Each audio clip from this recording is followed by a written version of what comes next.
नमस्कार विद्यार्थी मित्रांनो, मी प्राध्यापक स्वप्नील विजय धांडे. माझा विषय आहे व्यवसाय संघटन आणि व्यवस्थापन.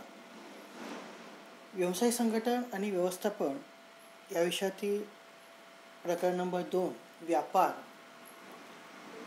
या प्रकरणाला आपण सुरुवात केली होती. व्यापार म्हणजे काय, व्यापाराचं महत्त्व काय आहे, व्यापारांचे प्रकार, अंतर्गत व्यापार, बहिर्गत व्यापार. अंतर्गत व्यापारामध्ये किरकोळ व्यापारी, घाऊक व्यापारी. घाऊक व्यापाऱ्यांचे व्याख्या, त्यांची वैशिष्ट्ये, घाऊक व्यापाऱ्यांकडून पुरवल्या जाणाऱ्या सेवा. किरकोळ व्यापारी, त्यांची व्याख्या, त्यांची वैशिष्ट्ये, किरकोळ व्यापाऱ्यांकडून पुरवल्या जाणाऱ्या सेवा. त्यानंतर किरकोळ व्यापाऱ्यांचे प्रकार, जे काही किरकोळ व्यापाऱ्यांचे विविध प्रकार आहेत ते प्रकार आपण पाहिलेले आहे. तर विद्यार्थी मित्रांनो, आज आपण मॉल आणि मुख्यतः जो व्यापाराचा दुसरा प्रकार आहे आंतरराष्ट्रीय व्यापार, याबाबतची माहिती आपण आज जाणून घेणार आहोत. प्रथमतः मॉल म्हणजे काय? मॉल हे एक मोठे बंदिस्त खरेदीचे ठिकाण असते. मॉल हे एक मोठे बंदिस्त खरेदीचे ठिकाण असते, ज्यात विविध प्रकारची दुकाने, व्यापार व उपाहारगृहे असतात. मॉल हे एक बंदिस्त ठिकाण, मोठे बंदिस्त खरेदीचे ठिकाण असते, ज्यात विविध प्रकारची दुकाने, व्यापार व उपाहारगृहे असतात. आधुनिक खरेदीचे मॉल ही एक अमेरिकन संज्ञा आहे. जे काही आधुनिक खरेदीचे मॉल आहे ही एक अमेरिकन संज्ञा आहे, ज्यामध्ये एक किंवा अनेक इमारती मिळून एक समूह निर्माण होतो. ज्यामध्ये एक किंवा अनेक इमारती मिळून एक समूह निर्माण होतो, ज्यामधून ग्राहकाला विविध वस्तूंची खरेदी एका विभागातून व अनेक विभागातून करता येते. ज्यामधून ग्राहकांना विविध वस्तूंची खरेदी एका विभागातून व अनेक विभागातून करता येते. 20व्या शतकात खरेदी मॉल हे मनोरंजनाचे केंद्र झाले आहे. आता 20व्या शतकात खरेदी मॉल हे मनोरंजनाचे केंद्र झाले आहे, ज्यात सिनेमा, उपाहारगृह, प्रेक्षागृह समाविष्ट आहेत. ज्यात सिनेमा, उपाहारगृह, प्रेक्षागृह समाविष्ट आहेत. विविध प्रकारच्या वस्तूंच्या उपलब्धतेमुळे खरेदी मॉल हे आत्ताच्या काळात विशेष लोकप्रिय झालेले आहेत. म्हणजे विविध प्रकारच्या वस्तूंच्या उपलब्धतेमुळे खरेदी मॉल हे आत्ताच्या काळात विशेष लोकप्रिय झालेला आहे. उदाहरण द्यायचं झालं तर अभिरुची mall, city pride, Phoenix market city, विविध किरकोळ दुकाने, एक छती दुकाने, साखळी पद्धतीची दुकाने, मॉल यांमध्ये अतिशय सूक्ष्म फरक आहे. जे काही अभिरुची मॉल आहेत, सिटी प्राईड आहेत, फिनिक्स मार्केट सिटी आहे, विविध किरकोळ दुकाने आहेत, एक छती दुकाने, साखळी पद्धतीची दुकाने, मॉल यांमध्ये अतिशय सूक्ष्म असा फरक आहे. त्यानंतर जो मुद्दा येतो तो म्हणजे किरकोळ व्यापारातील नवे प्रवाह. भारतीय परिस्थितीमध्ये आजच्या काळात ऑनलाईन खरेदी विक्री करणे खूप लोकप्रिय झाले आहे. भारतीय परिस्थितीमध्ये आजच्या काळात ऑनलाईन खरेदी विक्री करणे खूप लोकप्रिय झाले आहे. हे कमी गुंतवणूक, साठवणुकीची आणि गोदामाची आवश्यकता नाही, ग्राहकांशी समोरासमोर संवादाची आवश्यकता नाही, इत्यादी कारणाने विक्रेत्यांसाठी एक सोपे व्यासपीठ आहे. त्यांचे लक्ष त्वरित सेवा आणि दर्जा यावर केंद्रित असतो. म्हणजे कमी गुंतवणूक,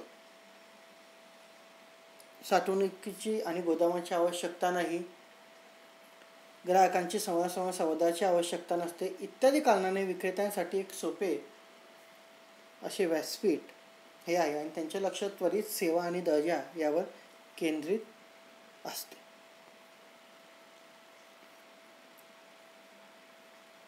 ऑनलाईन किरकोळ व्यवहारासाठी लोकप्रिय अशी काही उदाहरणे आपल्याला दिलेली आहेत. ती आहेत फ्लिपकार्ट, ॲमेझॉन, शॉपक्लूज, मायंत्रा इत्यादी. यांद्वारे आपण ऑनलाईन व्यवहार हे करू शकतो. विद्यार्थी मित्रांनो, पुढचा जो प्रकार आहे तो मुख्य प्रकार म्हणजे आंतरराष्ट्रीय व्यापार.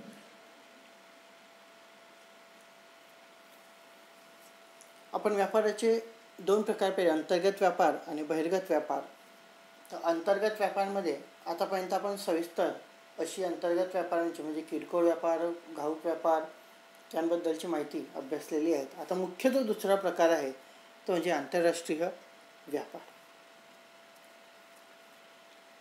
प्राचीन भारतामध्ये आंतरराष्ट्रीय व्यापार विविध प्रकारच्या योग्य उत्पादनांसाठी जसे की रेशीम, हातमाग, दागदागिने, हत्यारे इत्यादीसाठी केला जात होता. म्हणजे प्राचीन भारतामध्ये आंतरराष्ट्रीय व्यापार विविध प्रकारच्या योग्य उत्पादनांसाठी जसे की रेशीम, हातमाग, दागदागिने, हत्यारे इत्यादींसाठी केला जात होता.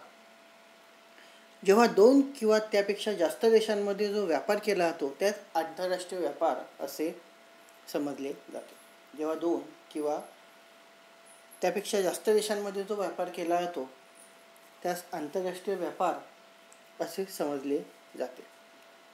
दोन देशांमधील राजकीय संबंध देखील व्यापारावर प्रभाव पाडतात. म्हणजे दोन देशांमधील राजकीय संबंध देखील व्यापारावर प्रभाव पाडतात. आंतरराष्ट्रीय व्यापार प्रक्रिया नेहमी जटिल, कठीण आणि लांबलचक असते. जी काही आंतरराष्ट्रीय व्यापार प्रक्रिया आहे ही नेहमी जटिल, कठीण आणि लांबलचक असते. सरकारी धोरणे, अर्थव्यवस्था, आंतरराष्ट्रीय बाजार, आंतरराष्ट्रीय कायदे, चलन इत्यादींसारखे विविध कारणे व्यापार क्रियेवर प्रभाव पाडतात. म्हणजे सरकारी धोरणे असतील, अर्थव्यवस्था, आंतरराष्ट्रीय व्यापार, आंतरराष्ट्रीय कायदे, चलन इत्यादींसारख्या विविध कारणे व्यापार प्रक्रियेवर प्रभाव पाडतात. जगभरात बहुतेक अर्थशास्त्रज्ञ सहमत आहेत की व्यापार देशाच्या संपत्तीला चालना देण्यास मदत करतो. म्हणजे जगभरातील बहुतांश अर्थतज्ञ सहमत आहेत की व्यापार देशाच्या संपत्तीला चालना देण्यास मदत करतो. आंतरराष्ट्रीय व्यापारामुळे ग्राहकांना विविध प्रकारच्या वस्तू आणि सेवा ह्या मिळत येतात. जर काही आंतरराष्ट्रीय व्यापार आहे त्या आंतरराष्ट्रीय व्यापारामुळे ग्राहकांना विविध प्रकारच्या वस्तू आणि सेवा ह्या मिळत असतात. आंतरराष्ट्रीय व्यापारामध्ये पहिला आपल्याला निर्यात व्यापार दिलेला आहे. निर्यात व्यापार म्हणजे काय, तर विदेशात वस्तू व सेवांची विक्री करणे म्हणजे निर्यात व्यापार होय. विदेशात वस्तू व सेवांची विक्री करणे म्हणजे निर्यात व्यापार होय. निर्यात व्यापाराचे काही कार्यपद्धती आपल्याला दिलेली आहे. जो काही निर्यात व्यापार आहे त्या निर्यात व्यापाराची कार्यपद्धती आपल्याला दिलेली आहे.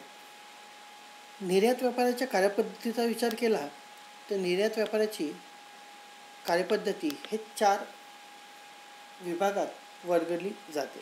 पहिला आहे प्राथमिक अवस्था, दुसरी आहे नौभरण पूर्ण अवस्था, तिसरी आहे नौभरण अवस्था आणि चौथी आहे नौभरण पश्चात अवस्था.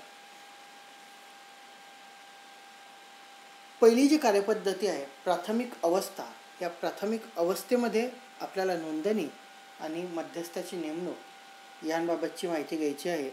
आणि नो भरण पूर्ण अवस्थामध्ये आदेशाची पावती, पतपत्र, नो भरणपूर्व अर्थपुरवठा, वस्तूंचे उत्पादन, संवेष्टन, निर्यातपत हमी महामंडळाची मदत, वस्तू आणि सेवा कर प्रक्रिया, सागरी विमा, निष्कासन व अग्रेसित अभिकर्ता यांची माहिती घ्यायची आहे. तो नो भरण अवस्थेमध्ये कागदपत्रांची पूर्तता, मालाचे परीक्षण, माल जहाजावर चढवणे. आणि नो भरण पश्चात अवस्थेमध्ये जहाजावर माल चढवण्याचा आदेश, कागदपत्रे सादरीकरण, लाभांशाची पूर्तता आणि पाठपुरावा करणे. प्रथमतः आपण पहिली अवस्था बघूया, ती म्हणजे प्राथमिक अवस्था. प्राथमिक अवस्थेमध्ये पहिले जे आहे ती म्हणजे नोंदणी. निर्यातदाराने स्वतः नोंदणी पुढील विविध अधिकाऱ्यांकडे करावी. जो काही निर्यातदार आहे त्या निर्यातदाराने स्वतः नोंदणी ही पुढील अधिकाऱ्यांकडे करावी. परराष्ट्र व्यापार निदेशालय, ज्याला आपण DGFT म्हणतो, किंवा प्रादेशिक आयात, ज्याला आपण रिजनल इम्पोर्ट एक्सपोर्ट लायसनिंग ऑथॉरिटी असं म्हणतो, म्हणजे निर्यात परवाना अधिकारीकडून आयात निर्यात कोड क्रमांक प्राप्त करण्याची गरज असते. जो काही निर्यातदार आहे या निर्यातदाराने स्वतः नोंदणी अधिकाऱ्यांकडून केली पाहिजे. व ती नोंदणी परराष्ट्र व्यापार निदेशालय किंवा प्रादेशिक आयात यांच्याकडून निर्यात परवाना अधिकाऱ्यांकडून आयात निर्यात कोड क्रमांक प्राप्त करण्याची गरज असते. नंतर आयकर अधिकाऱ्यांकडून कायमस्वरूपी खाते क्रमांक मिळवणे. जे काही आयकर अधिकारी आहे त्यांच्याकडून कायमस्वरूपी खाते क्रमांक, ज्याला आपण पॅन नंबर म्हणतो, पॅन नंबर मिळवणे. नंतर निर्यात कर अधिकारी, विक्री कर अधिकारी इत्यादींकडून निर्यात पतपत्र व महानगरपालिकेकडून हमीपत्र मिळवणे. म्हणजे जे काही निर्यात कर अधिकारी असतील, विक्री कर अधिकारी असतील इत्यादींकडून निर्यात पतपत्र व महानगरपालिकाकडून हमीपत्र मिळवणे इत्यादींचा समावेश या नोंदणीमध्ये होतो. प्राथमिक अवस्थेतील दुसरी जी अवस्था ती म्हणजे मध्यस्थांची नेमणूक. नोंदणी झाल्यानंतर विदेशातील आदेश मिळविण्यासाठी निर्यातदार मध्यस्थांची किंवा विक्री प्रतिनिधीची नेमणूक करतो. नोंदणी झाल्यानंतर विदेशातील आदेश मिळवण्यासाठी निर्यातदार मध्यस्थांची किंवा विक्री प्रतिनिधीची नेमणूक करतो. निर्यातदार विदेशात सुद्धा विक्री कार्यालय सुरू करू शकतो. जो काही निर्यातदार आहे हा निर्यातदार विदेशात सुद्धा विक्री कार्यालय सुरू करू शकतो. ही जी काही आपली निर्यात अवस्थेची प्राथमिक अवस्था आहे त्यामध्ये नोंदणी आणि मध्यस्थांची नेमणूक विषयीची आपण माहिती घेत आहोत. दुसरी जी अवस्था आहे ती म्हणजे नो भरण पूर्व अवस्था. नो भरण पूर्व अवस्था यामध्ये पहिलं जी दिलेली आहे ते म्हणजे आदेशाची पावती. आदेश मिळाल्यानंतर निर्यातदार आदेशाची पडताळणी आणि खात्री करतो. आदेश मिळाल्यानंतर निर्यातदार आदेशाची पडताळणी आणि खात्री करतो. निर्यातदार आयातदाराच्या देशातील आयातीवर निर्बंध तपासतो. जो काही निर्यातदार आहे तो आयातदाराच्या देशातील आयातीवरील निर्बंध हा तपासत असतो. दुसरे नो भरणपूर्व अवस्था आहे ती म्हणजे पतपत्र. निर्यातदार आयातदारास त्याच्या नावाने पतपत्र देण्यासंबंधी विनंती करतो. जो काही निर्यातदार आहे हा आयातदारास त्याच्या नावाचे पतपत्र देण्यासंबंधी विनंती ही करत असतो. आयातदाराच्या बँकेने दिलेल्या पतपत्रामुळे समस्या भेडसावत नाही. जो काही आयातदार आहे त्या आयातदाराच्या बँकेने दिलेल्या पतपत्रामुळे समस्या भेडसावत नाही आणि विदेशी व्यापारी चलन आणि इतर निर्बंधही त्यानुसार, म्हणजे जे काही विदेशी व्यापारी चलन आहे आणि इतर निर्बंध आहे ते इतर निर्बंध ज्या काही अडचणी आहेत त्या अडचणी भेडसावत नाही. तिसरं दिलेली आहे की जहाजावर माल चढवण्यापूर्वी निर्यातदार त्याच्या बँकेकडून अर्थसहाय्य घेतो. जहाजावर माल चढवण्यापूर्वी निर्यातदार त्याच्या बँकेकडून अर्थसहाय्य घेतो. त्यामुळे त्याची खेळत्या भांडवलाची गरज भासते. म्हणजे त्यामुळे त्याचं जे काही खेळत्या भांडवल आहे त्या खेळत्या भांडवलाची गरज ही भागते. चौथा आहे ते म्हणजे वस्तूंचे उत्पादन. खरेदीदाराच्या गरजेनुसार निर्यातदार वस्तूंचे उत्पादन करतात. जे काही खरेदीदार आहेत त्या खरेदीदाराच्या गरजेनुसार निर्यातदार वस्तूंचे उत्पादन करतात. जर निर्यातदार उत्पादक नसेल तर तो स्थानिक पुरवठादाराकडून वस्तू प्राप्त करून घेतो. जर निर्यातदार उत्पादक नसेल तर तो स्थानिक पुरवठादाराकडून वस्तू प्राप्त करून घेतो.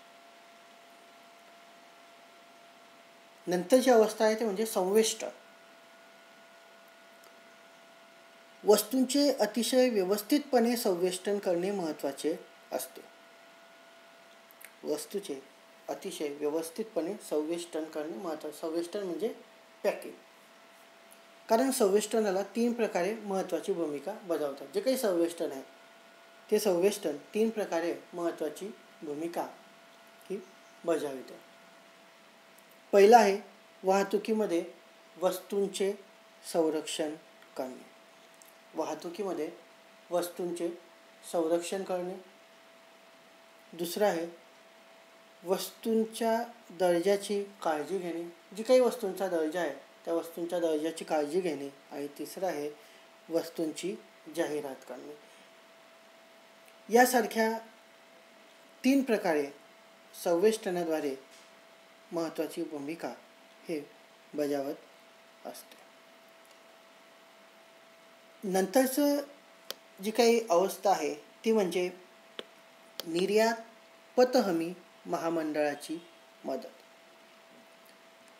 निर्यात पत हमी महामंडळाची मदत. यामध्ये निर्यातदार निर्यात पत हमी महामंडळाकडून सुरक्षा घेतो. जो काही निर्यातदार आहे हा निर्यातदार निर्यात पत हमी महामंडळाकडून सुरक्षा घेतो.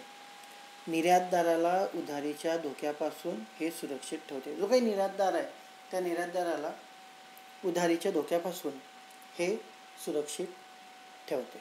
उदाहरणार्थ जर आयातदार पैसे देण्यास असमर्थ ठरला तर निर्यातदाराला 90% तोट्याची सुरक्षा निर्यात पत हमी महामंडळाकडून दिली जाते. जर आयातदार पैसे देण्यास असमर्थ ठरला तर निर्यातदाराला 90% तोट्याची सुरक्षा निर्यात पत हमी महामंडळाकडून दिली जाते. नंतर आहे वस्तू आणि सेवा कायद्यातील तरतुदी. निर्यात व्यापारासंबंधी निर्यातदाराने वस्तू आणि सेवा कायद्यातील तरतुदीचे पालन करणे गरजेचे आहे. निर्यात व्यापारासंबंधी निर्यातदाराने वस्तू आणि सेवा कायद्यातील तरतुदींचे पालन करणे गरजेचे आहे.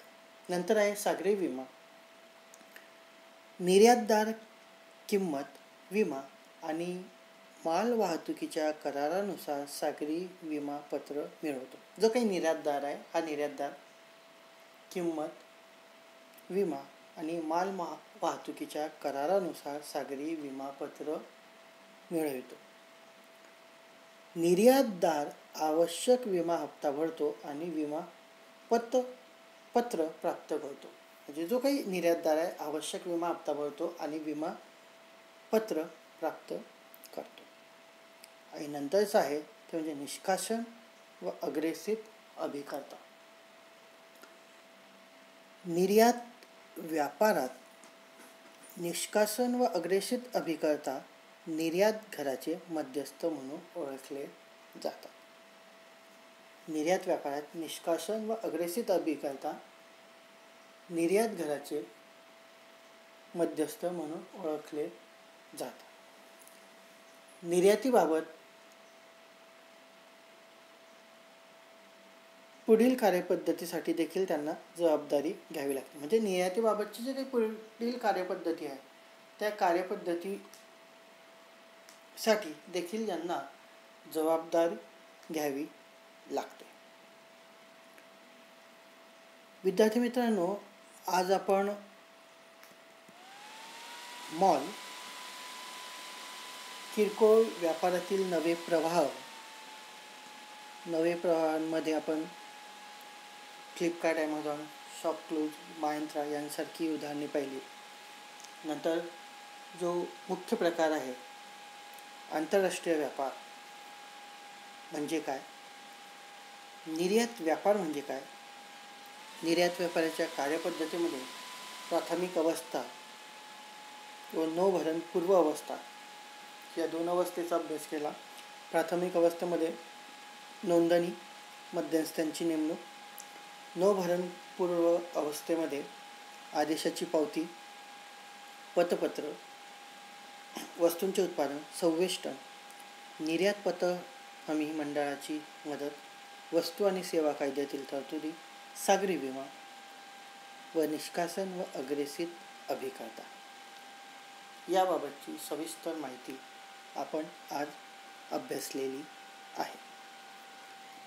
धन्यवाद.